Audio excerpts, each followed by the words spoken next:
இன்றைக்கும் கர்த்தர் கொடுத்த வாக்குத்தத்தம் சகரியா 4:6. பலத்தினாலும் அல்ல, பராக்கிரமத்தினாலும் அல்ல, என்னுடைய ஆவியினாலேயே ஆகும், ஆவியினால மட்டும்தான் ஆகும் என்று கர்த்தர் செருபாபேலுக்கு வாக்குத்தத்தமாய் உரைத்தார்.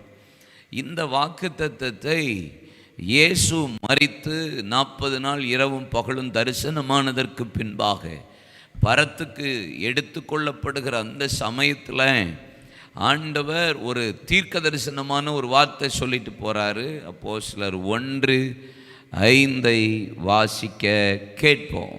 ஆகையால் நீங்கள் எருசலேமை விட்டு போகாமல் என்னிடத்தில் கேள்விப்பட்ட பிதாவின் வாக்குத்தத்தம் நிறைவேற காத்திருங்கள் என்று கட்டளையிட்டார். ஆமென். வாக்குத்தத்தம், இங்கே இயேசு ஒரு வார்த்தை சொல்கிறார், பிதாவின் வாக்குத்தத்தம் நிறைவேற நீங்கள் காத்திருங்கள். பரிசுத்த ஆவியானவரை பெறுகிறது ஒரு வாக்குத்தத்தம். பரிசுத்தாவின் அபிஷேகத்தில் நிறைகிறது, அது ஒரு வாக்குத்தத்தம். பிதாவாகிய தேவன், குமாரனாகிய தேவனை, ஆவியாகிய தேவன் இந்த காலகட்டத்தில் நம்மளை நகர்த்தி கொண்டிருக்கிறார்.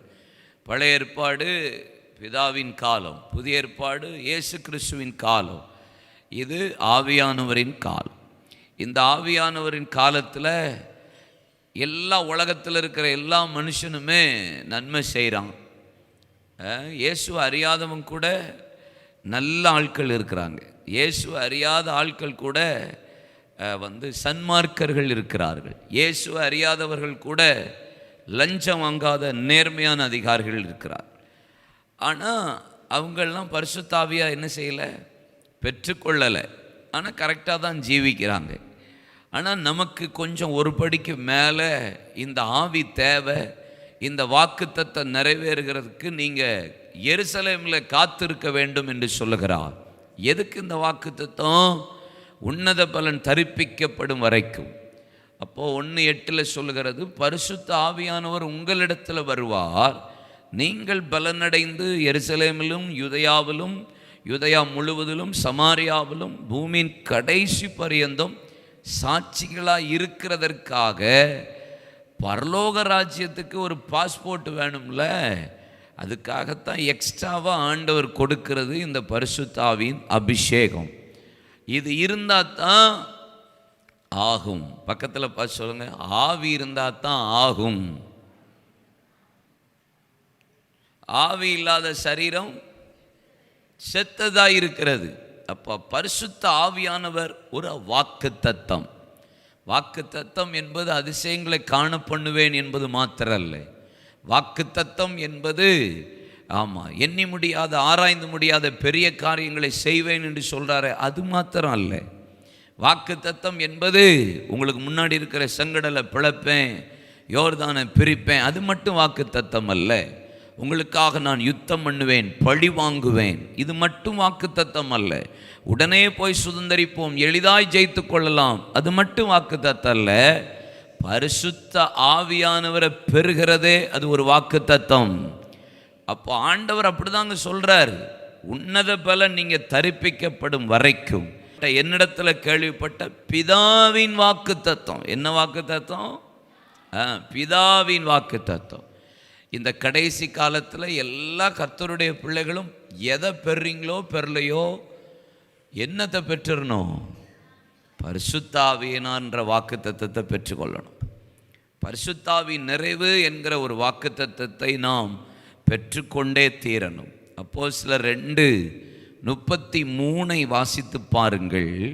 அவர் தேவனுடைய வலது கரத்தினாலே உயர்த்தப்பட்டு பிதா அருளிய வாக்குத்தத்தத்தின்படி பரிசுத்த ஆவியை பெற்று நீங்கள் இப்பொழுது காண்கிறதும் கேட்கிறதுமாகிய இதை பொழிந்தருளினார். அப்போ பரிசுத்தாவின் அபிஷேகம் வந்தா என்ன செய்யலாமா? பார்க்கலாம் சொல்லுங்க, கேட்கலாம், பார்க்கலாம் சொல்லுங்க, கேட்கலாம், பார்க்கலாம். ஏங்க, பரிசுத்தாவின் அபிஷேகம் இருந்தால் பார்க்கலாம், கேட்கலாம். என்ன பார்க்கலாம்? நீங்கள் ஒரு ஆள் பரிசுத்தாவியில் நிரப்புறதை உங்களால் பார்க்க முடியும். ஓ, இவரை கர்த்தருடைய ஆவியான நிரப்புறார், உடம்பு ஷேக் ஆகுது, கை தட்டுறாரு, கேட்கலாம், வித்தியாசமான பாஷைகளை பேசுகிறத கேட்கலாம், வாய் குளறுகிறத கேட்கலாம், ஏதோ ஒரு சத்தம் சம்திங் டிஃப்ரெண்ட்டாக இருக்குது. அதுதான் 1ஆம் அதிகாரத்தில் அவர்கள் காத்திருந்த போது, 2ஆம் அதிகாரத்தில் பெந்தேகோஸ்தே அனுபவம் வந்தபோது அவர்கள் பேசினதையும் அவர்கள் கல்லாதவர்கள் பேசுகிறதும் அவங்க ஆக்டிவிட்டீஸை பார்த்து என்னடா இது குடித்து வெறிச்சு சருகு ஏதாவது பண்ணிகிட்ருக்காங்களா அப்படின்ற மாதிரி அப்படி இருந்தது அவர்களுக்கு. அப்படின்னா பரிசுத்த ஆவியானவரால் நிரப்பப்படுகிறதை நான் பார்க்க முடியும், கேட்கவும் முடியும். அப்போ வாக்கு தத்தத்தை இந்த மாதம் நீங்கள் பார்க்கவும் முடியும், கேட்கவும் முடியும். ஆமென்.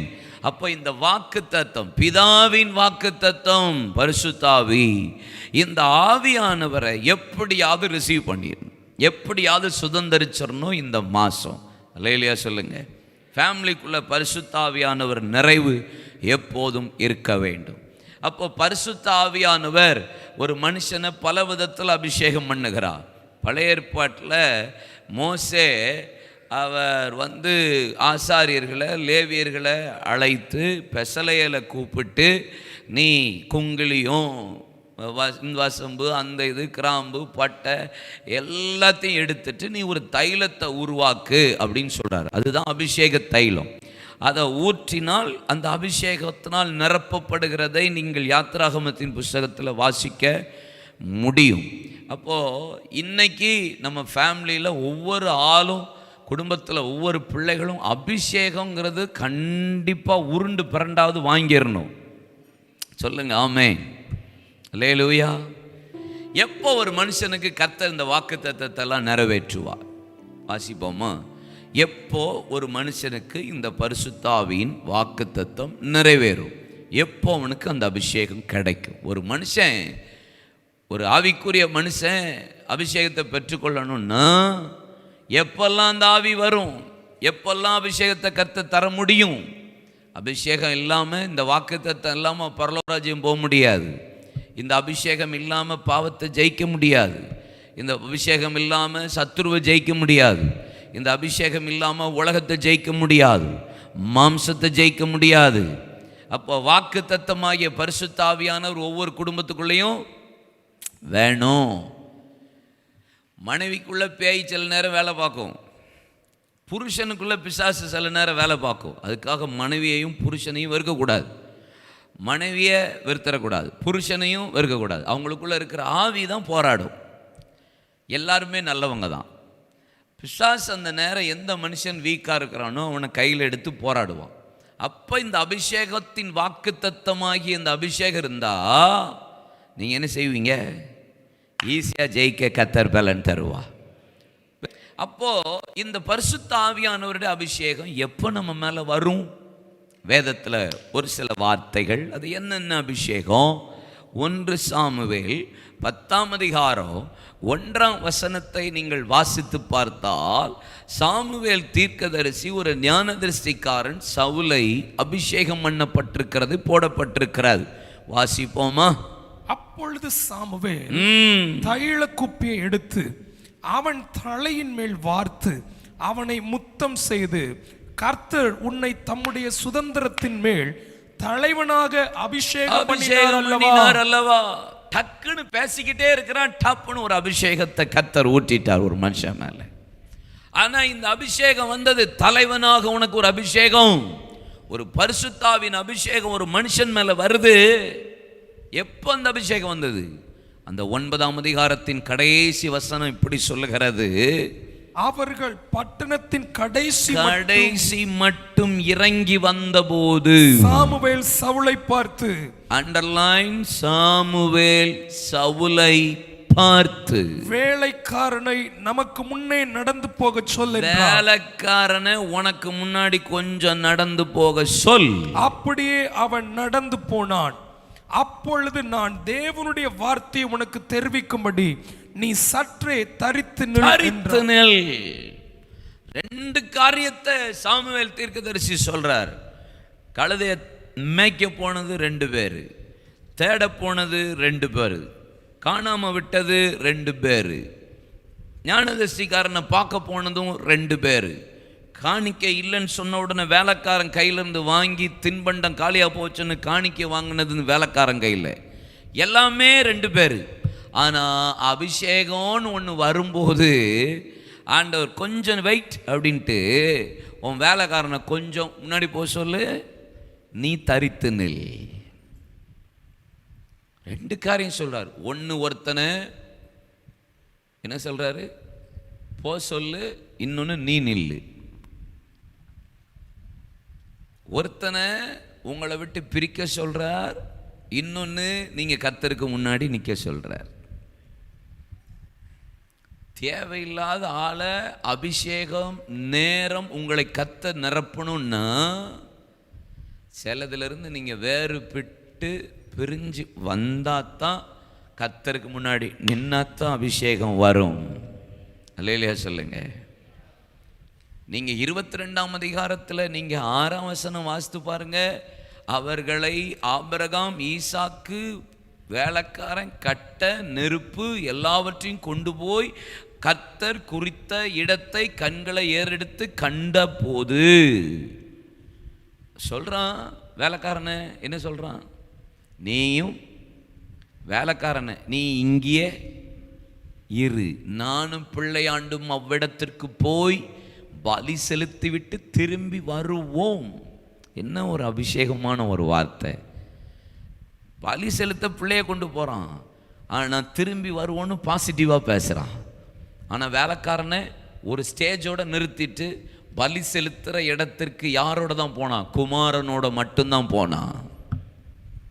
சில இடத்துக்கு கர்த்தர் உங்களை அபிஷேகம் பண்ணணும்னு ஆவியானவருடைய வல்லமை வேணும்னா, இங்கே பாருங்க, வேலைக்காரன் சொல்லி சொல்லி செய்வான், பிள்ளை பிள்ளை வேலைக்காரன் சொல்லி சொல்லி செய்வான். இதை செய், அதை செய், அப்படி செய், இங்கே நில், அங்கே போ, உட்கார், இதை கூட்டு, பெருக்கு, தொட, வாங்கிட்டு வா, சொன்னால் செஞ்சிட்டே இருப்பான். பிள்ளை வீட்டை பார்ப்பான், இது இன்னைக்கு தேவை இருக்கு, சொல்லாமல் புரிஞ்சு செயல்படுறவன் பிள்ளை. பிள்ளைகள் மட்டும் அல்லையில சொல்லுங்க. ஆமே. அப்ப வேதம் என்ன சொல்லுகிறது, நீ உன் வேலைக்காரனை முன்னாடி விட்டு நீ தரித்து நில். கையை வைத்து அபிஷேகம் பண்ணினான். கர்த்தருடைய ஆவியானவர் சவுலின் மீது இறங்கினார். சில காரியத்தை விட்டு பிரியணும், சில காரியத்தை விடணும், சில ஆளு கூட கான்டாக்டை கட் பண்ணணும். புரியுதா புரியுதா புரியலையா? என்ன புரியுது? ஆமாம். கையை உயர்த்துங்க, வலது கையை உயர்த்துங்க, வலது கை எடுத்துங்க. அப்புறப்படுத்துறதை அப்புறப்படுத்துங்க. ஆண்டவர் என்னை விட்டுருந்து எடுத்து போடுறதை எடுத்து போடுங்க. எனக்கு அபிஷேகம் வேணும்னா சில காரியத்தை நான் விடணும். எனக்கு சொஃபிசிகேட்டடாக உதவி செஞ்சுக்கிட்டே இருக்கும் சில காரியம். இது இருந்தால் தான் நல்லா இருக்கும், இது இல்லை அதை விடணும். கம்ஃபர்ட் ஜோனை விட்டுட்டு நீங்கள் வெளியே வரணும். உங்களுக்கு எப்போதும் உதவி செய்கிறது, எப்போதும் உங்களுக்கு ஹெல்ப் பண்ணுறது. நீங்கள் சமைக்க வேண்டாம், நீங்கள் கூட்ட வேண்டாம், நீங்கள் பெருக்க வேண்டாம், நீங்கள் கழுவ வேண்டாம், நீங்கள் பாத்திரம் வளர்க்க வேண்டாம், நீங்கள் எதுவுமே செய்ய வேண்டாம். சில வேலைக்காரன் உங்களுக்கு செஞ்சுட்டே இருப்பான். அப்போ நீங்கள் உட்காந்துட்டே இருப்பீங்க, அபிஷேகம் வராது. அந்த ஆளை ஒரு இடத்துல நிறுத்தி அப்புறப்படுத்துங்க. நீங்க கிரியை செய்ய ஆரம்பிக்க தரித்து நிற்பீர்களானா இந்த இரவு கர்த்தர் உங்களை அபிஷேகம் பண்ண அவர் ஆயத்தத்தோடு இருக்கிறார். எப்பயுமே அபிஷேகம் வேணும்னு நினைச்சீங்கன்னா, ஆவியானவர் எனக்கு ஏன் இன்னும் வரல, இத்தனை வருஷம் ஜெபம் பண்ணிட்டு இருக்கிறேன், எனக்கு மட்டும் பரிசுத்த ஆவி இல்லையே, எனக்கு மட்டும் அந்நிய பாஷை இல்லையே, எனக்கு மட்டும் நிரப்பப்படுற அனுபவம் இல்லையே, எல்லாரும் ஆவியை நிரம்பி அந்நிய பாஷை பேசுறாங்க. பிரதர், நீ சிலதை விடுங்க பிரதர். சில ஆளை முன்னாடி போக சொல்லுங்க. ஒன்று நீங்கள் கிளம்பிடுங்க, சில ஆளை விட்டுட்டு வாங்க. நீங்கள் சேர்ந்து தான் நிற்போம், சேர்ந்து தான் போவோம்னா அபிஷேகமும் வராது. ஹலோ, அந்நிய நுகத்தில் அவிசுவாசியோடு பிணைக்கப்படாதீங்க. பிஸ்னஸ் பண்ணுறீங்களா, அவிசுவாசியோட நீங்கள் பிணைக்க இல்லை பிரதர். நல்ல ஃப்ரெண்டாகவே இருக்கட்டும், பிஸ்னஸ் பண்ணக்கூடாது. நல்ல ஃப்ரெண்டு, ஆனால் உங்களை யார் பிஸ்னஸ் பண்ண சொல்கிறது? அவிசுவாசியோட. இயேசுவை அறியாத ஆள் கூட நீங்கள் பிஸ்னஸ் பண்ணக்கூடாது. அபிஷேகம் எப்படி வரும்? அபிஷேகம் இருந்தால் தானே சுதந்திரிக்க முடியும். அபிஷேகம் இருந்தால் தானே ஆகும். எல்லாம் ஆகணும்னா வேறுபட்ட ஜீவியம் வாழ்ந்தே ஆகணும். அப்போஸ்தலர் 2:40 என்ன சொல்லுகிறது? அவர்கள் வசனத்தை கேட்டு இருதயத்தில் குத்தப்பட்டவர்களாய், ஆண்டவன்மார்களே நாங்கள் என்ன செய்ய வேண்டும் என்று கேட்டபோது அவர்கள் சொன்ன வார்த்தை என்ன? இந்த மாறுபாடுள்ள சந்ததியை விட்டு நீங்கள் விலகி உங்களை ரட்சித்துக் கொள்ளுங்கள், அப்பொழுது பரிசுத்த ஆவியானவர்களை நிரப்பினார். விலக வேண்டியதை விட்டு விலகிடணும், பிரிய வேண்டியதை விட்டு பிரிஞ்சிடணும். இந்த உலக பேச்சு, உலக காரியங்கள், இந்த இதெல்லாம் விட்டுட்டு வரணும் பிரதர், வரணும் பிரதர்.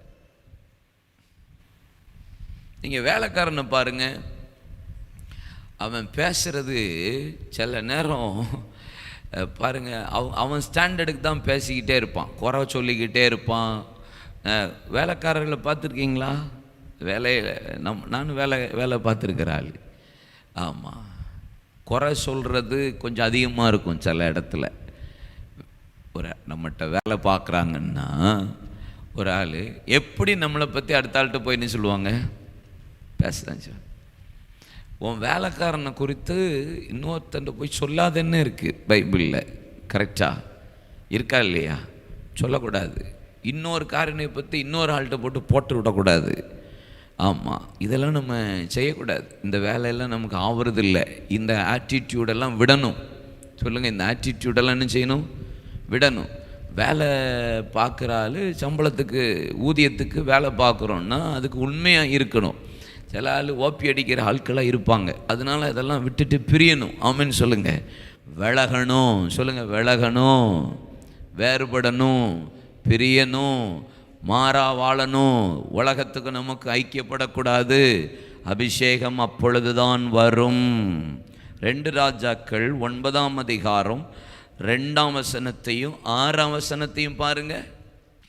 நீ அங்கே சேர்ந்தபோது நிம்சின் மகனான யோசபாத்தின் குமாரன் யெகூ எங்கே இருக்கிறான் என்று பார்த்து அங்கே உட்பிரவேசித்து அவனை தன் சகோதரர் நடுவிலிருந்து எழுந்திருக்க, முதல்ல பாருங்க, எப்பயுமே நீங்க பாருங்க, அவனை சகோதரர் நடுவிலிருந்து எழுந்திருக்க பண்ணி, சேனாதிபதிகள் மத்தியிலிருந்து எழுந்திருக்க பண்ணி, பிரபுக்களும் அரசாங்க உத்தியோகர்கள் மத்தியிலிருந்து அவனை எழுந்திருக்க பண்ணி, அவனை உள்ளான ஒரு அறையிலே அழைத்து கொண்டு போய் தைல குப்பை எடுத்து அவன் தலையின் மேல் வார்த்து, உன்னை இஸ்ரவேலின் மேல் ராஜாவாக அபிஷேகம் பண்ணினேன் என்று கர்த்தர் சொல்லுகிறார் என்று சொல்லி கதவை திறந்து தாமதியாமல் ஓடிப்போ என்று.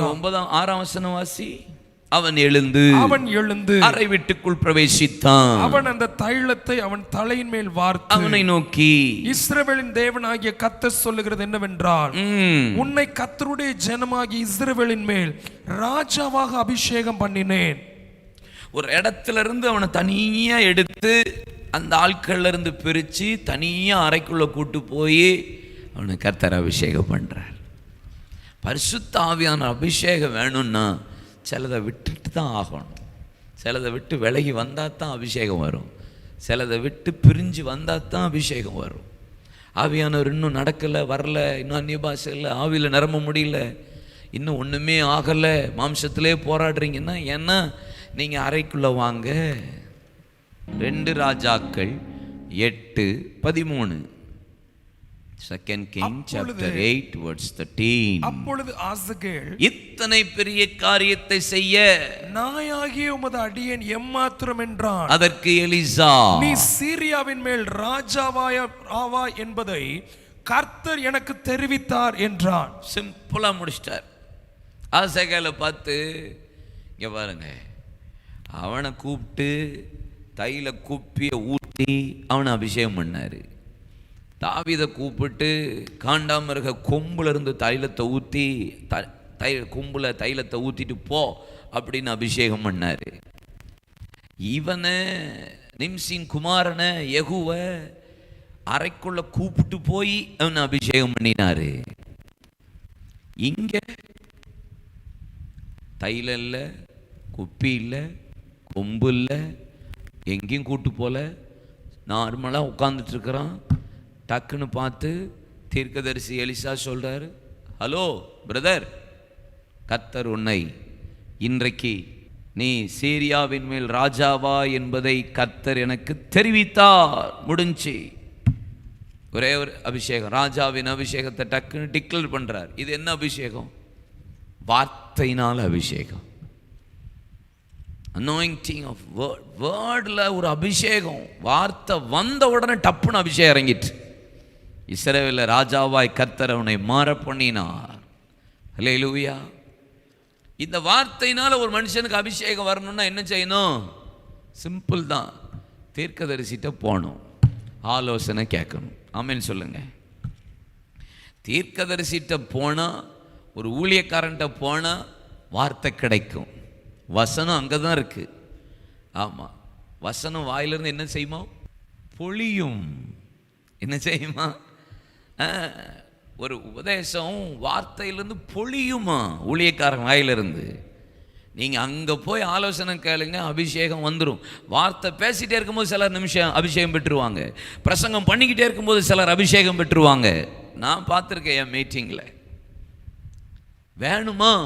போகணும். போய் இன்னைக்கு கர்த்தர் நிரப்புன வார்த்தையை கொண்டு கர்த்தர் என்னோடு பேசணும். எதிர்பார்ப்போடு வருகிறவர்களை கர்த்தர் நிரப்ப அவர் உண்மை உள்ளவராக இருக்கிறார். கைத்தட்டி அப்பாவை மகிமைப்படுத்துங்க பார்க்கலாம். அல்லேலூயா. 1 ராஜாக்கள் 19ஆம் அதிகாரம் 16ஆம் வசனத்தையும் 19ஆம் வசனத்தையும் வாசிப்போம். அப்பொழுது நிம்சியின் குமாரன் யெகூவை இஸ்ரவேலின் மேல் ராஜாவாக அபிஷேகம் பண்ணி ஆபேல் மேகோலா ஊரான சாப்பாத்தின் குமாரனாகிய எலிசாவை உன் ஸ்தானத்திலே தீர்க்கதரிசியாக அபிஷேகம் பண்ணி. எலிசாவை நீ தீர்க்கதரிசியாக அபிஷேகம் பண்ணணும்னு எலியாட்ட சொல்றாரு. இப்ப தைல குப்பினால சவுல் அபிஷேகம் பண்ணாரு. தாவீத தைல கொம்புனால அபிஷேகம் பண்ணாரு. ஆசகேல வார்த்தையால் அபிஷேகம்.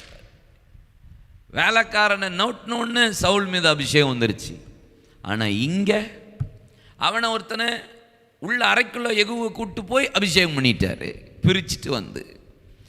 இங்கே ஒரு மனுஷனுக்கு அபிஷேகம் வரணும், கர்த்தர் கொடுக்க விரும்புகிறார். எலிசாவை நீ அபிஷேகம் பண்ணு உன் ஸ்தானத்தில் அப்படின்னு கர்த்தர் பேசுகிறார். எலிசாவை நீ அபிஷேகம் பண்ண வேண்டும். இங்கே குப்பி இல்லை, கொம்பு இல்லை, வார்த்தை இல்லை, ஒன்றும் இல்லை. ஆனால் இன்னொன்று இருக்கு 19ஆம் வசனத்தில். அப்படியே அவன் அவ்விடம் விட்டு புறப்பட்டு போய் 12 ஏர் பூட்டி உழுத சாப்பாத்தின் குமாரன் எலிசாவை கண்டான். அவன் 12ஆம் ஏரை ஓட்டி கொண்டிருந்தான். எலியா அவன் இருக்கும் இடம் மட்டும் போய் அவன் மேல் தன் சால்வையை போட்டான். இது சால்வையினால கிடைக்கிற ஒரு அபிஷேகம். ஆமென். ஒவ்வொரு இடத்துக்கு தகுந்தாப்புல ஆண்டவர் கிரியை செய்கிறார். சால்வை எதை குறிக்கிறது? ஏசாயா 59:17 வைராக்கியம் என்னும் சால்வையை அவர் மார்பிலே போட்டிருக்கிறார் என்பதாக. எந்த மனுஷன் வைராக்கியத்தோடு இருக்காங்களோ அவங்க மேலே இதை கர்த்தர் இந்த அபிஷேகத்தை கட்டவிழ்ப்பார். பென்னகாசை போல வைராக்கியமாக இருக்கணும். பக்தி உள்ள ஆளாக நீங்கள் மாறணும். பக்தி வைராக்கியம் வேணும். கிறிஸ்துவுக்காக வைராக்கியம் பாராட்டணும். மாம்ச வைராக்கியம் பாராட்டக்கூடாது, ஆவிக்குரிய வைராக்கியம் பாராட்டணும். அல்லேலூயா சொல்லுங்க. எப்படி?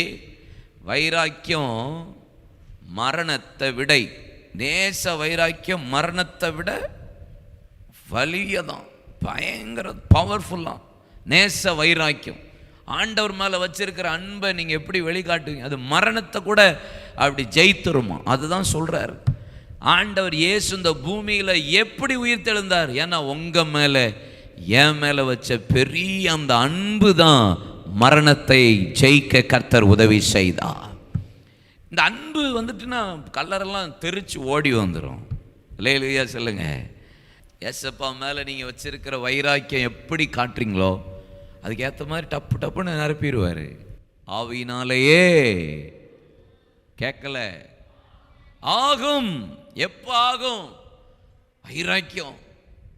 பென்னகாஸ் எனக்காக பக்தி வைராக்கியம் பாராட்டப்படினால் இவன் சந்ததியில நித்திய ஆசாரிய உடன்படிக்கையை நான் இவன் மீது வைக்கிறேன். டப்புன்னு அபிஷேகம் வந்துருச்சு.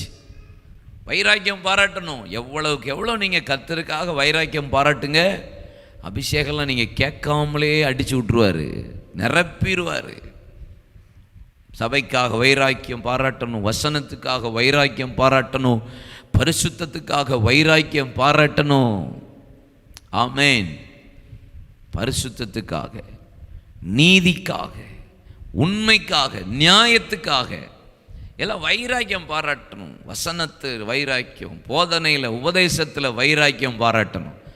என்னென்னமோ வைராக்கியம் பாராட்டுவோம். குடும்பத்துக்கு வைராக்கியம் பாராட்டுவோம், ஏசப்பாவுக்காக வைராக்கியம் பாராட்டணும், ரத்தம் சிந்தி சம்பாதித்த திருச்சபைக்காக வைராக்கியம் பாராட்டணும், வேத வசனத்தை வாசிக்கிறதுக்கும் தியானிக்கிறதுக்கும் வைராக்கியம் பாராட்டணும், சண்டே ஆராதனை சபைக்கு வர்றதுல வைராக்கியம் பாராட்டணும், பிள்ளைகளுக்கு வசனத்தை சொல்லி கொடுக்கறதுல வைராக்கியம் பாராட்டணும். அப்ப பரிசுத்த ஆவியானவர் நிரப்புவா. ஆமென், அல்லேலூயா. சங்கீதம் 23:5. சங்கீதம் 23 யாருக்கு தான் தெரியாது? கர்த்தர் என் மேய்ப்பரா இருக்கிறார், நான் தாழ்ச்சி அடையேன் அப்படின்னு அழகாக சொல்லுவீங்க. ஆனால் 5ஆம் வசனத்தில் என்ன இருக்கு? அவர் என் தலையை எண்ணெயால் அபிஷேகம் பண்ணி பாத்திரம் நிரம்பி வழிகிறது. எண்ணெயினால என்ன அபிஷேகம் பண்றாராம்? இந்த எண்ணெயினால் அபிஷேகம் பண்ண தொடங்கின ஆள் யார் தெரியுமா? யாக்கோப். 28ஆம் அதிகாரம் ஆதியாகமத்தில் ஒரு கல்லை நிறுத்தி அதற்கு எண்ணெயை ஊற்றி அபிஷேகம் பண்ணி, நான் நிறுத்தின கல் உமக்கு வீடாகும், தேவரீர் எனக்கு தருகிற எல்லாவற்றிலும் தசம பாகங்களின் காணிக்கையிலும் செலுத்துவேன் என்று 28 கடைசி 4 வசனத்தில் சொன்னாம் பாருங்க. ஒரு கல்லை நிறுத்தி அபிஷேகம். அவன்கிட்ட கோலும் தடியோடு புறப்பட்டான். ஆனால் அவன் கையில் என்ன இருந்ததுதான்? எண்ணெய் இருந்தது. ஏசா எல்லாத்தையும் பிடுங்கிட்டு விட்டாரு. ஆனால் கோலும் தடியோட சேர்ந்து எண்ணெய் எப்போது இருந்தது? எண்ணெய் முகக்கலையை உண்டாக்குமா? சொல்லுங்க, எண்ணெய் எதை உண்டாக்குமா? அப்படிதான் பைபிளில் இருக்கு. எண்ணெய் முகக்கலையை உண்டாக்கும் அப்படின்னு இருக்கு. ஆமாம், எண்ணெயின் அபிஷேகம். எது இல்லாமல் போனாலும் பரவாயில்ல, என்ன இருக்கணும்? எண்ணெய் இல்லாமல் போனாலும் பரவாயில்ல, என்ன இருக்கணும்? அபிஷேகத்தை மட்டும் ஒரு நாள் என்ன செஞ்சிடக்கூடாது? இழந்துடவே கூடாது. முகக்கலையை உண்டாக்குமா. அதனால தான் எபிரேயரின் புஸ்தகத்தில் நீங்கள் வாசித்து பார்த்தீங்கன்னா 9ஆம் வசனத்தில் 1:9 நீதியை விரும்பி அக்கிரமத்தை வெறுக்கிறீர், ஆதலால் தேவனே உம்முடைய தேவன் உமது தோழரை பார்க்கலும் உமது ஆனந்த தைலத்தினால் அபிஷேகம் பண்ணினார் என்றான். அப்போ முகக்கலை வந்துருச்சுன்னு வச்சுக்கோங்களேன், ஹாப்பியாக இருந்தீங்கன்னா பரிசுத்த ஆவியானவர் உங்களை நிரப்பிடுவார். ஆனந்த தைலம், சந்தோஷம். என்ன எதற்கு அடையாளமா? முகக்கலைக்கு அடையாளமா. எதை குறிச்சும் கவலைப்படாமல், எதை குறிச்சும் சோர்ந்து போகாமல், எதை குறிச்சும் ஆமென் சொல்லுங்க. என் தலையை எண்ணெயினால் அபிஷேகம் பண்ணீர். 23:1-5 சொல்லுகிறது, என் சத்துருக்களுக்கு முன்பாக அப்படின்னு இருக்கு. அப்படின்னு நான் எது வந்தாலும் நான் பயப்பட மாட்டேன், பல்ல காட்டுவேன். சொல்லுங்க, எது வந்தாலும் பயப்பட மாட்டேன், பல் காட்டுவேன். சொல்லுங்க, அப்படின்னு என்ன அர்த்தம்? முகக்கலையை உண்டாக்குன்னு என்ன அர்த்தம்? பயப்பட மாட்டேன், தைரியமா இருப்பேன், அழகா இருப்பேன், பியூட்டி பார்லர்லாம் போக மாட்டேன். கடைசியாக ஒன்று சொல்லிட்டா, அப்போஸ்தலர் 10:38 நசரேயனாகிய இயேசுவை தேவன் பரிசுத்த ஆவியினாலும் வல்லமையினாலும் அபிஷேகம் பண்ணினார். தேவன் அவருடனே கூட இருந்தபடினால் அவர் நன்மை செய்கிறவராயும் பிசாசின் வல்லமையில் அகப்பட்ட யாவரையும் குணமாக்குகிறவராயும் சுற்றி திரிந்தார். நன்மை செய்கிறவராய் அப்படின்னா பரிசுத்தாவியினாலும் வல்லமையினாலும் அபிஷேகம் பண்ணுறாராம். எப்போ வரும்? எப்போ இந்த அபிஷேகம்? நன்மை செய்கிறவரா சுற்றி தெரியணும். உங்கள் இருதயம் அடுத்தவங்களுக்காக பாரப்பட்டுச்சுன்னு வச்சுக்கோங்களேன், உங்கள் இருதயம் அடுத்தவங்களுக்காக வேதனைப்பட்டதுன்னு வச்சுக்கோங்க, பலவீனப்பட்டவர்கள், கஷ்டப்பட்டவர்கள், அவங்களுக்காக தேற்றணும்னு நீங்கள் உங்கள் மனசில் நினச்சிட்டாலே ஆவியானவர் நிரப்பிடுவார், பரிசுத்தாவினால் வல்லமையினால். ஆமென், அந்த இருதயம் இருந்துச்சுனாலே கர்த்தருடைய ஆவியான நிரப்புவார். நீங்கள் அற்புதம் உங்கள் மூலியமாக செய்வார். சுகமளிக்கிற வல்லமை வெளிப்படும். பிசாசு போகும். ஊழியம் செய்யணும்னு ஆசை வந்துருச்சுன்னு வச்சுக்கோங்க. ஏசப்பாவை பிரசங்கிக்கணும்னு ஆசை வந்துருச்சுன்னா, ஆராதிக்கணும்னு ஆசை வந்துருச்சுன்னா, ஆவியில் நிரப்புவார், வல்லமையில் நிரப்புவார். ஏன்னு இன்னும் நிரப்பலை, ஏன்னு ஆவி வரல, ஏன்னா நம்ம இன்னும் ஆரம்பிக்கலை. ஓடி பாருங்க, நான் ஊழியத்துக்கு போகிறேன், பேச போகிறேன், ட்ராக்ஸ் கொடுக்க போகிறேன், எனக்கு வல்லமையை தாங்க. பரிசுத்த ஆவியினாலே கர்த்தர் நிரப்புவார். இந்த ஆவியானவர் வந்தா எல்லாமே மாறிடும். வாக்குத்தத்தம், பிதாவின் வாக்குத்தத்தம் இன்னைக்கு நிறைவேறணும். உங்கள் வீட்டில், உங்கள் குடும்பத்தில், உங்கள் வாழ்க்கையில், பர்சனல் லைஃப்பில், ஊழியத்தில் யார் வாக்குத்தத்தம் நிறைவேறணும்? பிதாவின் வாக்குத்தத்தம் நிறைவேற. ஸோ வெயிட், காத்திருங்கள், அமர்ந்திருங்கள். கர்த்தருடைய வல்லமை இன்னைக்கு வரப்போகிறது. அல்லேலூயா சொல்லுங்களேன். ஆமாம், எத்தனை பேருக்கு இந்த அபிஷேகம் வேணும்னு விரும்புகிறீங்க, ஆசைப்படுறீங்க? சிலதை விட்டு பிரிஞ்சு வரணும், சிலதை விட ஒப்பு கொடுக்கணும், சிலதை அர்ப்பணிக்கணும், சில பிரதிஷ்டைக்கு வரணும், சில கமிட்மெண்ட்டுக்குள்ளே கொடுக்கணும், சில கண்டினியூவாக சில காரியத்தை ஒப்பு கொடுக்கணும். ஜபிக்கிறதில்ல, அந்நியபா வேதம் வாசிக்கிறதில்ல, சபைக்கு வர்றதில்ல, ஊழியம் செய்கிறதில்ல, நன்மை செய்யணும், வைராக்கியம் பாராட்டணும். கர்த்தருக்கு அடுத்த காரியத்தில், தேவனுக்கு அடுத்த காரியத்தில், பரிசுத்தத்துக்கு அடுத்த காரியத்தில், பக்தி வைராக்கியத்தில், எல்லாத்திலும் வைராக்கியம் பாராட்டுங்க. ஆவியானவங்களை நிரப்புவா. அறைக்குள்ள வாங்க, விழுந்து கிடங்க, கர்த்தருடைய ஆவியானவர் உங்களை நிரப்புவா. வார்த்தையினால பேசுவா. தீர்க்கதரிசியை தேடி ஓடுங்க அப்படின்னு என்ன? வசனத்தை தேடி ஓடுங்க. கர்த்தருடைய வார்த்தையை கேட்க சபைக்கு ஓடிவாங்க. ஆலோசனை தேவ மனுஷன்ட்ட கேளுங்க. கர்த்தருடைய அபிஷேகம் உங்களை நிரப்பும். எதை குறித்தும் பயப்பட மாட்டீங்க, எதை குறித்தும் கலங்க மாட்டீங்க. என்ன சத்துரு வந்தாலும், எதிர்த்து நின்னாலும், எத்தனை வல்லமைகள் எங்களுக்கு விரோதமாக எழும்பி வந்தாலும், ஆமென், ஒருமித்து வாசம் பண்ணினால் அபிஷேகம் வரும். சங்கீதம் 133:1-3 தானே சொல்லுங்க. சகோதரர்கள் ஒருமித்து வாசம் பண்ணுகிறது எத்தனை இன்பமும் நன்மையுமா இருக்கிறது. அது ஆரோனின் சரசில் ஊற்றப்பட்டு தாடி மயிரில் வழிந்து அது வஸ்திரத்திலெல்லாம் போட்டு அது நல்ல தைலத்துக்கு ஒப்பாக இருக்கிறது. அது எர்மோன் மேலும் சியோன் மேலும் அப்படியே பனி போல படறி இருக்குதான். நம்மெல்லாம் சேர்ந்திருந்தாலே ஆவியானவர் வந்துருவாருங்க. ஆமென் சொல்லுங்க. அல்லேலூயா.